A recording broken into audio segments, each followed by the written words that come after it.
Моля, седнете.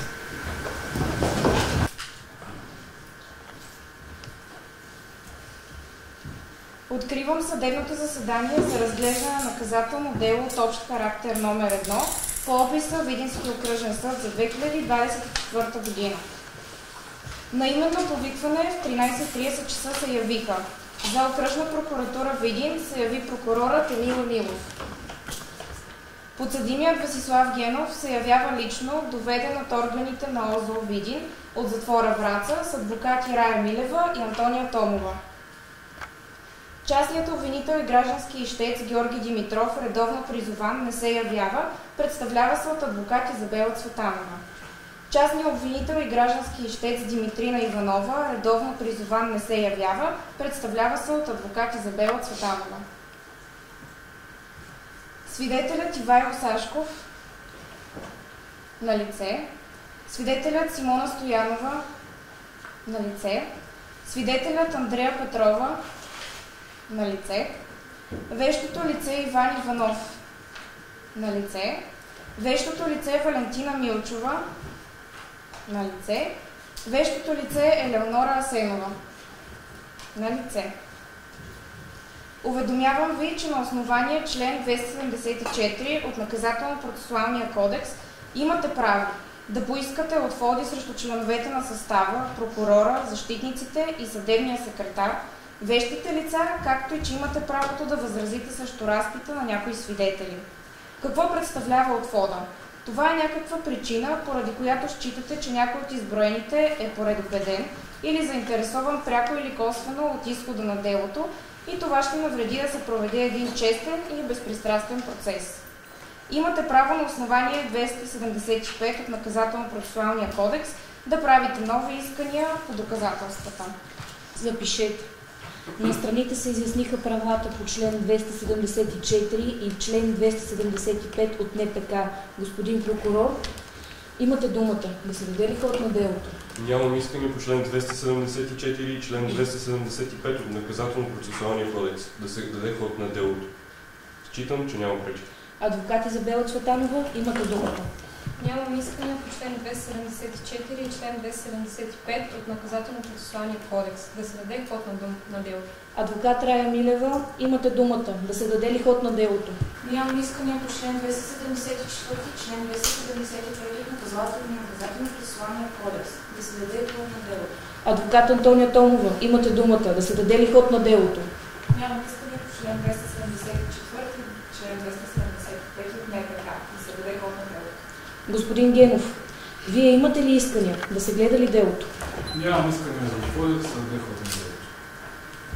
Съдът определи. Дава ход на делото. Господин Генов, как са ви трите имена? Весислав Романов Генов. Какво е вашето ЕГН?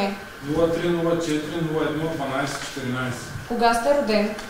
На 1 април 2003 година. Къде? Град Видин. Какъв ви е адреса? Квартал Химик, блок 818.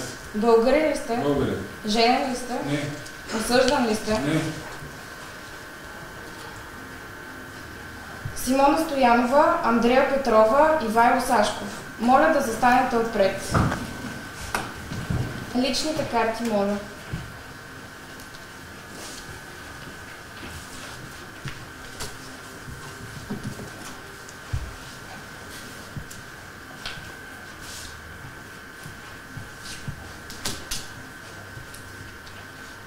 Симона Стоянова, как са ви трите имена?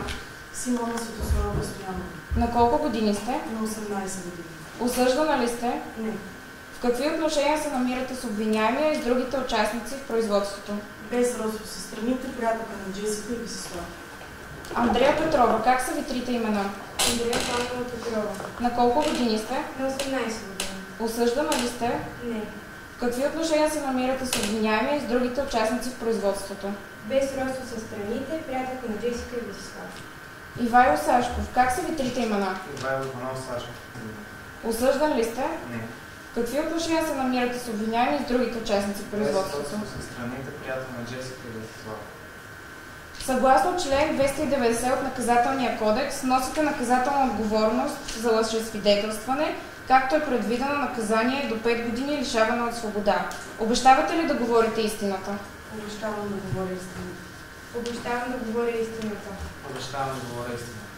Уважаеми дами и господа, моля да излезете от залата и да изчакате пред нея, ще бъдете извикани. Член 290, алинея 1 от Наказателния кодекс. Свидетелите обещаха да говорят истината, след което бяха изведени от съдебната зала. Доктор Иван Иванов, доктор Валентина Милчова, доктор Елеонора Асенова, моля да се явите.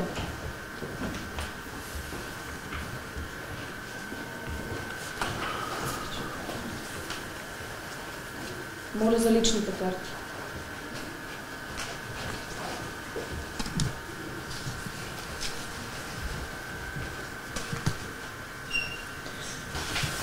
Носите наказателна отговорност по смисъла на член 291, алинея 1 от Наказателния кодекс, като е предвидено наказание до 5 години лишаване от свобода и лишаване от правото да се упражнява професията. Обещавате ли да дадете вярно и безпристрастно заключение? Обещавам да дам вярно и безпристрастно заключение. Обещавам да дам вярно и безпристрастно заключение. Обещавам да дам вярно и безпристрастно заключение. Съдът напомни на вещите лица Иван Иванов, Валентина Милчова и Елеонора Асенова наказателната отговорност по смисъла на член 291, алинея 1 от Наказателния кодекс и същите обещаха да дадат вярно и безпристрастно заключение. Съдът определи, дава ход на съдебното следствие.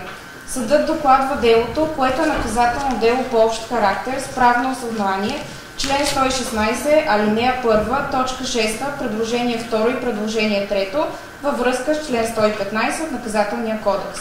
На основание член 276, алинея 2 от Наказателно-процесуалния кодекс предоставя възможност на прокурора да изложи обстоятелствата, включени в обвинението. Господин прокурор, моля обяснете за какво е повдигнато обвинение.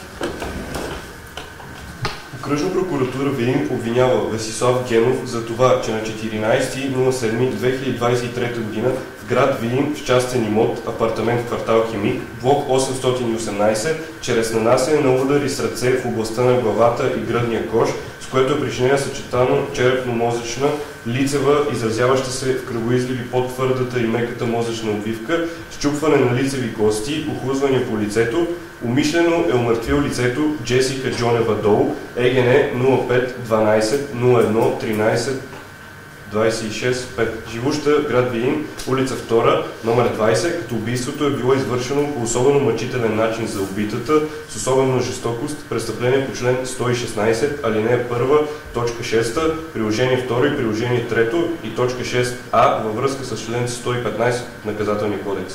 Господин Генов, разбирате ли в какво сте обвинени? Разбрал съм обвинението.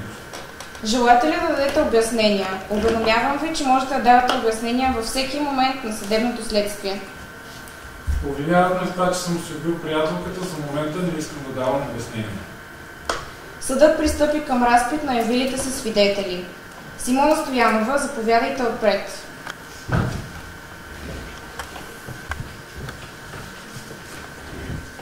Господин прокурор, имате думата. Знаете ли за какво сте тук в съда? Знам защо съм тук, заради убийството на Джесика. Къде бяхте, когато стана убийството? Този ден бяхме в апартамента на Весислав. Щяхме да правим купон и се бяхме разбрали да помогнем на Джесика и Весислав преди купона. Кои ли бяхте в апартамента? Бяхме аз, Андрея, Ивайло, Джесика и Весислав. Къде бяхте в апартамента? Видяхте ли, чухте ли нещо? Аз заедно с Андрея бяхме в едната стая.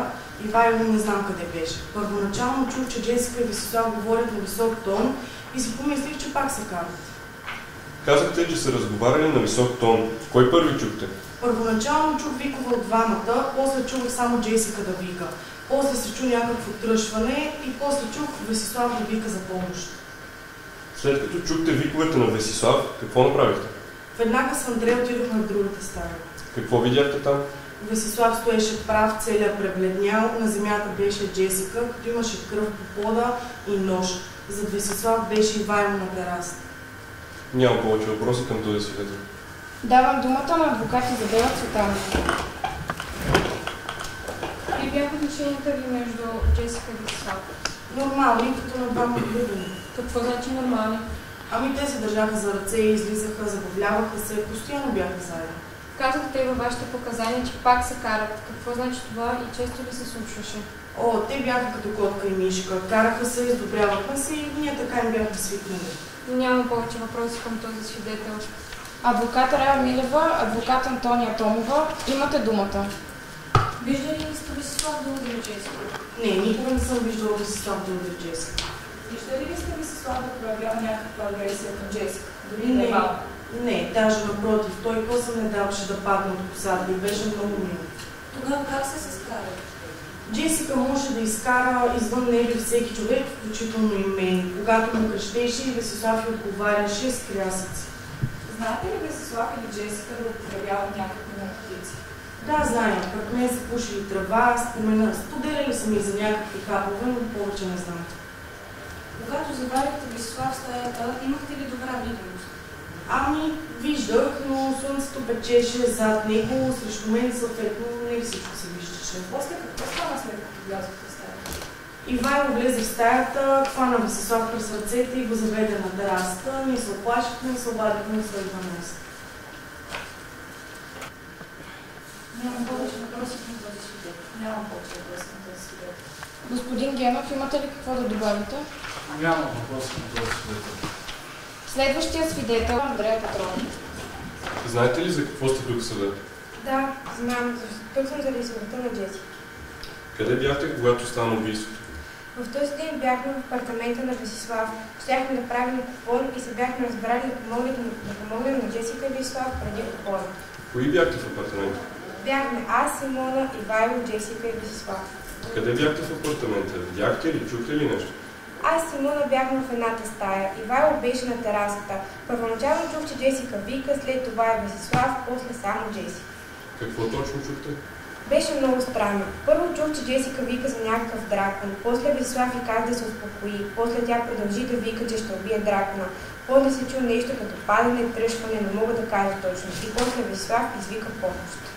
След като чухте виковете на Весислав, какво направихте? Веднага с Симон отидахме в другата стая. Какво заварихте там? Весислав стоеше прав. В него на земята имаше нож с кръв. Джесика беше на земята, имаше кръв. Зад Весислав беше Ивайло на терасата. Нямам повече въпроси към този свидетел. Давам думата на адвокат Изабела Цветанова. Какви бяха отношенията между Весислав и Джесика? Бяха удовлюбени. Много се обичаха. Казахте, че първо сте чули виковете на Джесика. Какви бяха виковете? За помощ ли бяха? Не бяха за помощ. Беше странно, защото тя крещеше, че ще убие нещо. После чух, че ще убие дракон. А виковете на Весислав заплашителни ли бяха? Не мога да говоря точно този въпрос. Неговите думи не ги разбрах. Разбрах само, че казва на Джесика да се успокои. Нямам повече въпроси към този свидетел.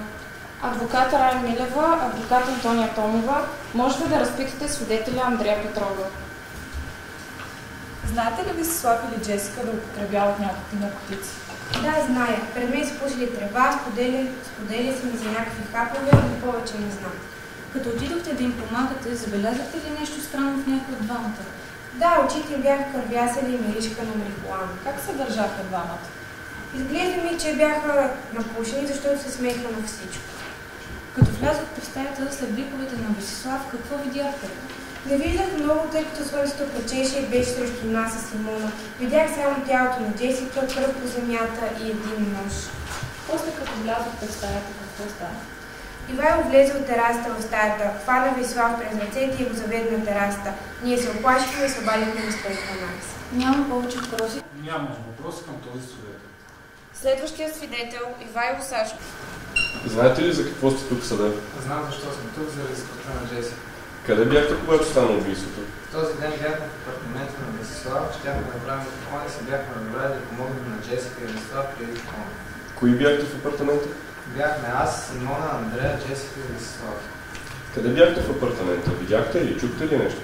Аз бях на терасата, Джесика и Весислав бяха в едната стая, другите не знам къде са били. Какво чухте? Чух целият разговор. Джесика изведнъж започна да крещи, казваше ще го убия. Този дракон иска да ми изведе, махна се от тук, да мръсна или нещо такова беше. После чух Весислав да й казва, че това е той и тя трябва да се успокои. После чух падане и после Весислав извика за помощ. След като чухте виковете на Весислав, какво направихте? Отидох да видя какво става, видях Весислав Гръб, стоеше прав и от него течеше кръв. Видях на земята един нож, а до него тялото на Джесика. Нямам повече въпроси към този свидетел. Казвате, че сте видели кръв на земята. Можете ли да кажете къде е била тази кръв? Не мога да кажа с категоричност. Имаше кръв и по земята и по Весислав. Какво направихте след това? Хванах Весислав през ръцете и го заведох на терасата, като стоях с него, а момичетата се обадиха на 112.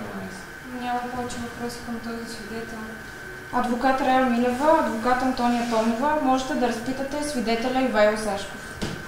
Знаете ли Весислав или Джесика да употребяват някакви наркотици? Да, зная, пред мен са пушили трева, даже като отидох в тях, бяха пушили точно преди това. Как разбрахте? Миреше на трева и очите ми светиха и бяха превясени. Също така се държаха и неадекватно с нейните на всичко. Когато завадите Весислав в стаята, как разбрахте, че от него тече кръв? Видях, защото слънцето светеше хубаво и го осветяваше в гръб, отделно след това, като го хванах и изкарах на терасата и помогнах по тениската на жертва. Как разбрахте, че той кърви, а кръвта не е на някой друг? Защото му видях раната, свалих с тениската и му казах да я натисна върху раната. Къде беше раната? На лявата ръка около бицепса. Нямам повече въпроси към този свидетел. Съгласно член 280, алинея 3 от Наказателно-процесуалния кодекс, съдът оказва на свидетелите Симона, Андрея и Ивайло да останат в залата, докато не бъдат освободени от съда. На медицинската експертиза, по-защитник ви да даде обяснение. Какво е вашето становище по направеното искане? Разумно е предложението на защитата да бъде дадена възможност на подсъдимия да даде обяснения, за да може да разпитаме вещото лице относно заключението.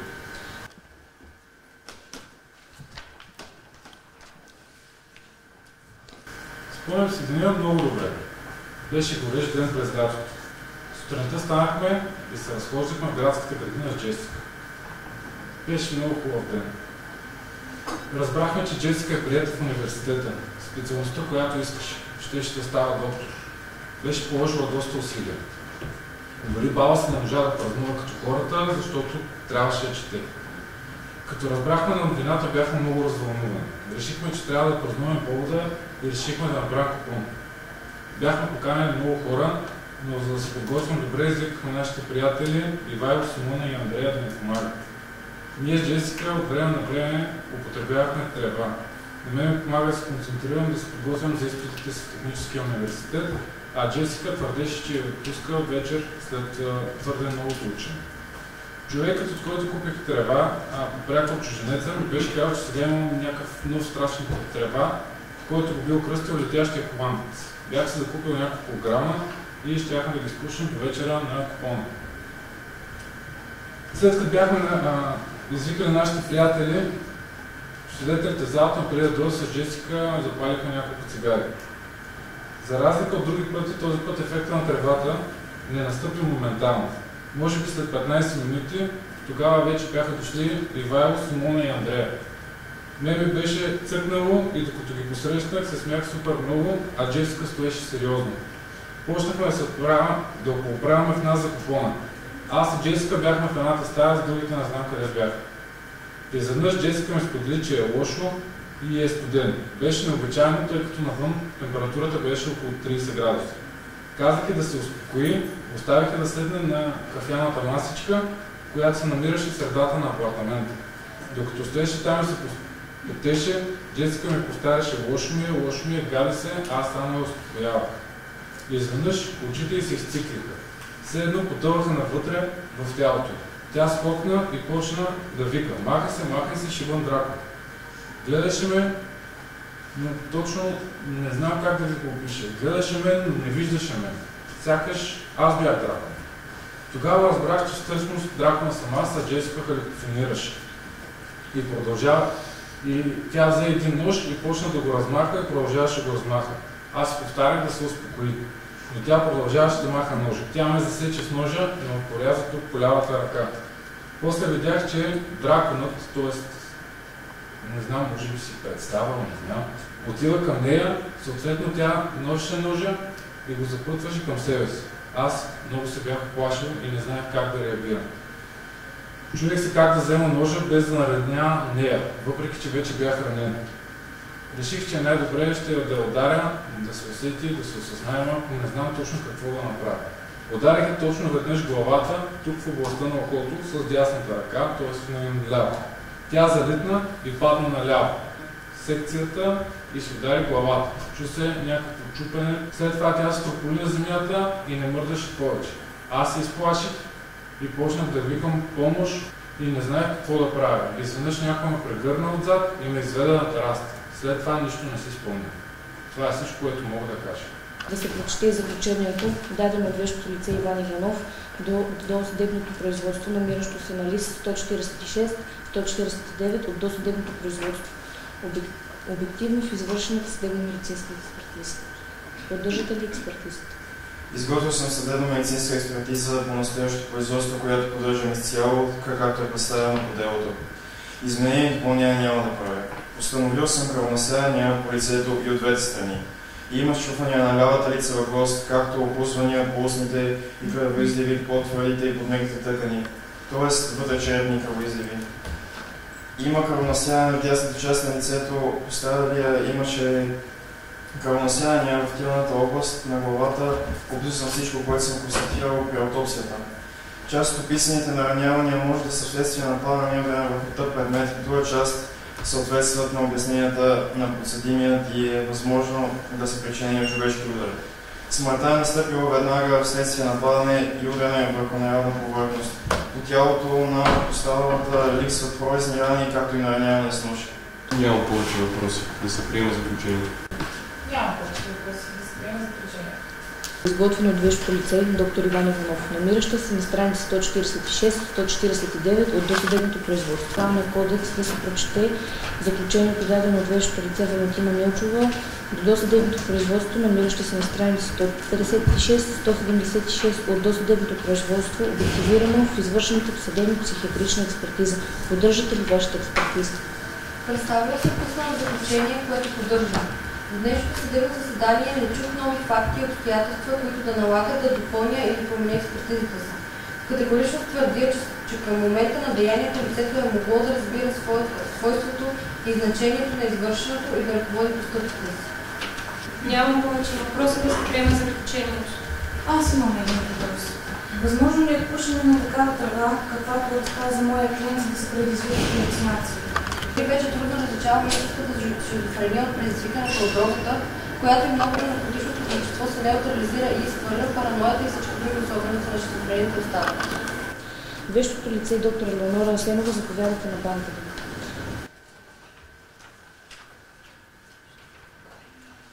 На основание член 282 алинея 1 от Наказателно-процесуалния кодекс се прочете заключението, дадено от вещото лице Елеонора до досъдебното производство, намиращо се на страница 196-202 от досъдебното производство, обективирано в извършената съдебно-психиатрична експертиза. Поддържате ли експертизата? Представя съм писмено заключение, което поддържам. С категоричност твърдя, че вследването кръв от тялото на Джесика безспорно се установи наличието на тетрахидроканабинол, амфетамин и въпроси към вещото лице. Нямам повече въпроси, да се приема заключението.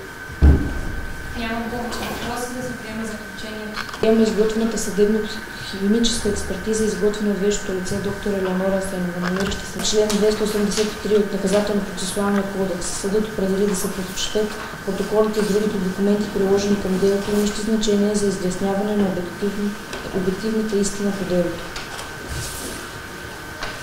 Прочетоха се протокол за оглед на местопроизшествие лист 4 и 7, протокол за освидетелстване лист 27 и 23, протокол за оглед на труп лист 39 и 42, протокол за пострадал лист 50, характеристична справка лист 104-105, докладни за копия от съобщение за смърт на Джесика Дол лист 107-109, справка за съдимост на картата на обвиняемото лице 110-112 и протокол за пристъпване на изземане лист 142-142. Съдът намира, че следва да предяви веществените доказателства за основание на член 284 от Наказателно-процесуалния кодекс, за което съдът определя на основание член 284 Наказателно-процесуалния кодекс представя на страните веществените доказателства, така както са посочени в приложението към обвинителния акт.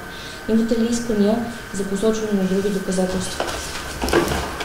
Няма да сочат други доказателства и нямам други искания. Моля да бъде обявено съдебното следствие за приключено и да бъде даден ход на съдебните прения. Няма да соча други доказателства и нямам други искания. Моля да бъде обявено съдебното следствие за приключено и да бъде даден ход на съдебните прения. Няма да соча други доказателства и нямам други искания. Моля да бъде обявено съдебното следствие за приключено и да бъде даден ход на съдебните прения. Няма да соча други доказателства и нямам други искания. Моля да бъде обявено съдебното следствие за приключено и да бъде даден ход на дело. Поддържам казаното от моите адвокати. Съдът, след като взе предвид, че страните няма да сочат други доказателства, намира, че следва да оправи съдебното следствие за приключено и да даде ход на съдебните прения, за което определи: обявява съдебното следствие за приключено, дава ход на съдебните прения. Поддържам обвинението за това, че на 14.03.2023 година в град Видин в частен имот, апартамент в квартал Химик, блок 818, чрез нанасене на удари с ръце в областта на главата и гръдния кош, с което е причинена съчетана черепно-мозъчна лицева, изразяваща се в кръвоизливи под твърдата и меката мозъчна отбивка, счупване на лицеви кости, охлузване по лицето, умишлено е умъртвил лицето Джесика Джонева Дол с ЕГН 05 12 01 32 65, живуща в град Видин, улица 2, номер 20. Като убийството е било извършено по особено мъчителен начин за убитата с особена жестокост в престъпление по член 116, алинея 1, точка 6, приложение 2 и приложение 3 и точка 6а във връзка с член 115 от Наказателния кодекс. Считам, че в рамките на проведеното съдебно следствие обвинението беше доказано от обективна страна.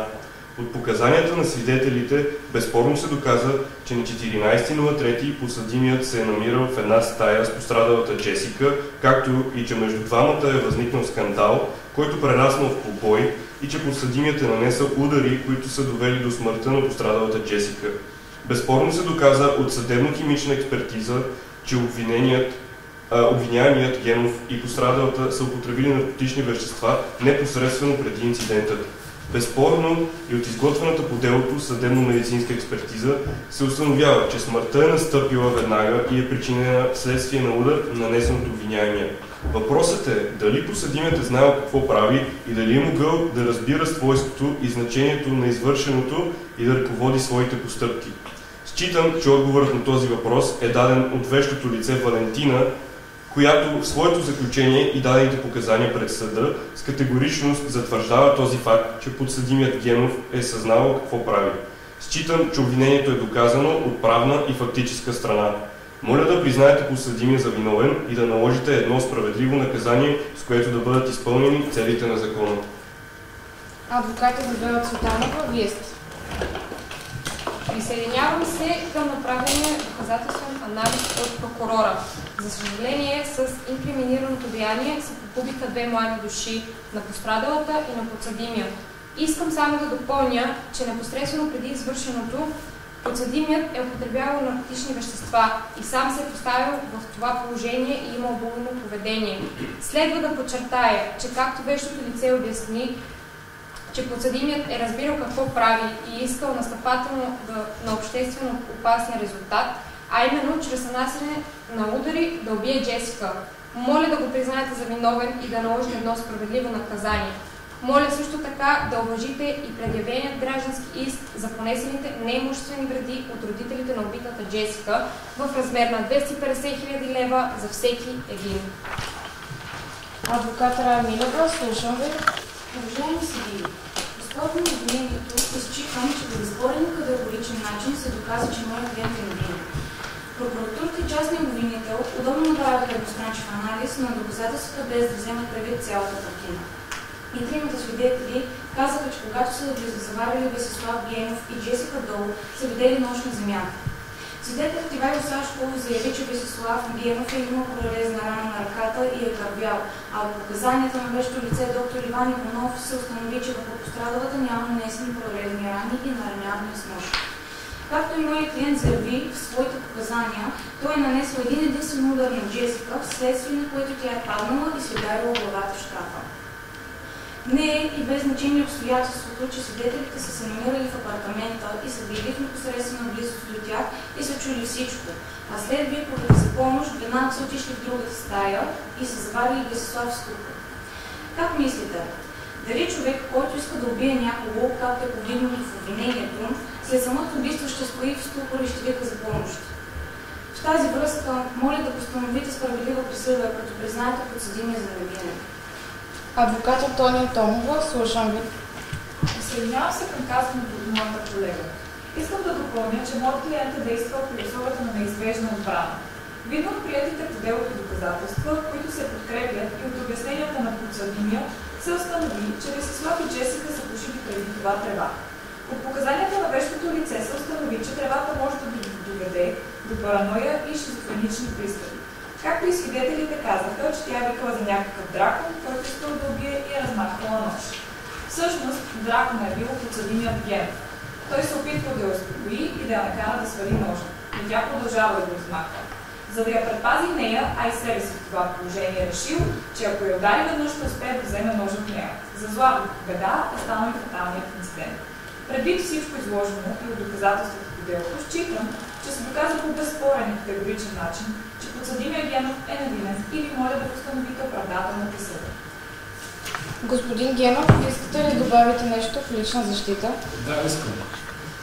Моля да постановите справедлива присъда, с която да ме признаете за невиновен. Ако правилно анализирате събраните доказателства, ще установите, че причината за смъртта на моята любима е изчупване на вратните прещери, следствие на нанесен от мен удар. Аз никога не съм искал да нараня своята любима, камо ли да я убия. Аз исках просто да я предпазя. Както психиатъра каза, пушенето може да доведе до халюцинации и тя виждаше дракон. В такъв смисъл, аз просто исках да защитя мене и нея. Позовавам се на института на неизбежната отбрана. Субект на него може да бъдат, защитните действия могат да бъдат както да защитя себе си, така могат да защитя трети лица. В случай исках да защитя нея, да се предпази, да не се нарани с ножа, тъй като тя го държеше много близко до себе си. Моля ви справедлива присъда и да ме признаете, че съм невинен. Благодаря. Съдът определи дава последна дума на подсъдимия. Господин Генов, имате ли последни думи от съда? Какво искате от нас? Искам справедлива присъда. Съдът счете делото за изяснено от фактическа и правна страна и се оттегля на тавното завещание и ще произнесе присъдата в 13:50 часа.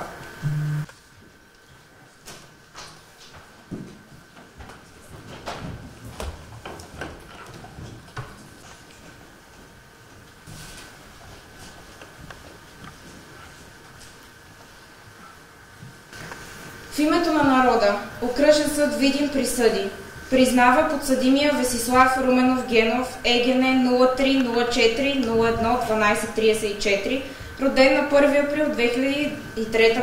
в град Видин, квартал Химик, блок 818, българин, български гражданин, неженен, безработен, неосъждан за невинен в това, че на 14 юли 2023 г. в град Видин в частен имот, апартамент в квартал Химик, блок 818, чрез нанасене на удари с ръце в областта на главата и гръдния кош, с което е причинена съчетана черепно-мозъчна лицева травма, изразяваща се в кръвоизливи по твърдата и меката мозъчна обвивка, счупване на лицеви кости, оплузвания по лицето, умишлено омъртвил лицето Джесика Джонева Дол, ЕГН 0512013265, живуща в град Видин, улица 2, номер 20, като убийството е било извършено по особено мъчителен начин за убитата, с особена жестокост. Престъпление по член 116, алинея 1, точка 6, предложение 2 и предложение 3 и точка 6а във връзка с член 115 от Наказателния кодекс. Отхвърля предявените искове от гражданските ищци, родителите на Джесика Джонева Дол за сумата от 250 000 лева, представляващи обезщетение за неимуществени вреди като неоснователни. На основание член 190 от Наказателно-процесуалния кодекс, разноските по наказателното производство остават за сметка на държавата. Присъдата подлежи на обжалване и протестиране в 15-дневен срок от днес пред Апелативен съд София.